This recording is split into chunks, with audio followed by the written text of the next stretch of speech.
Truck drivers and people alike were put into a tight spot after yesterday's winter weather. WAAY 31's Xavier Wary joins us live as we right now continue our team coverage. Xavier, you spoke with the owner of a tow truck company today. How did yesterday's weather affect their business?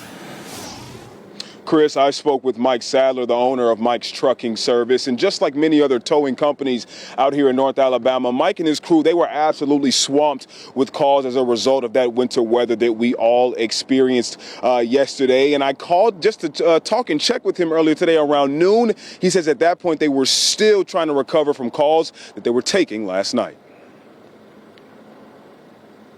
We tried to run last night and it got so bad we couldn't even get to people that was stranded. Spent hours in line behind cars that was, stuck. So we couldn't get trucks set parked for a while, so we ended up quit running, and this morning just started off trying to get back on the road.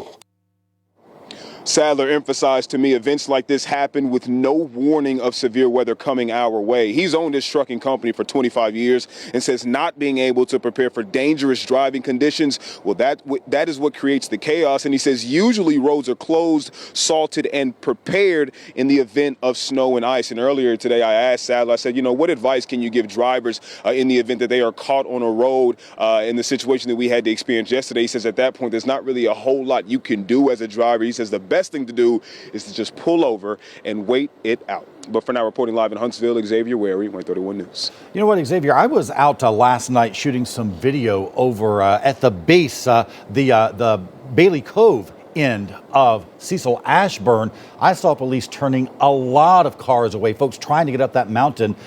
Is that where he had a lot of business towing cars? Yes, he did, Chris, but I do want to tell you this story. Earlier today when I was speaking with somebody, it was a gentleman. He actually tells me that his daughter, his son-in-law, and his grandbaby, his infant grandbaby, they were actually stuck on top of this mountain, and they pulled over to try to get to safety. However, they were sideswiped twice, and then eventually the mom, the dad, and the infant child, they made their way down the mountain in those dangerous conditions. Yesterday was just truly a once-in-a-lifetime type of experience for a lot of people here in North Alabama. Well, I'm glad to hear those folks are safe tonight, Xavier. Thank you so much for sharing their story with us.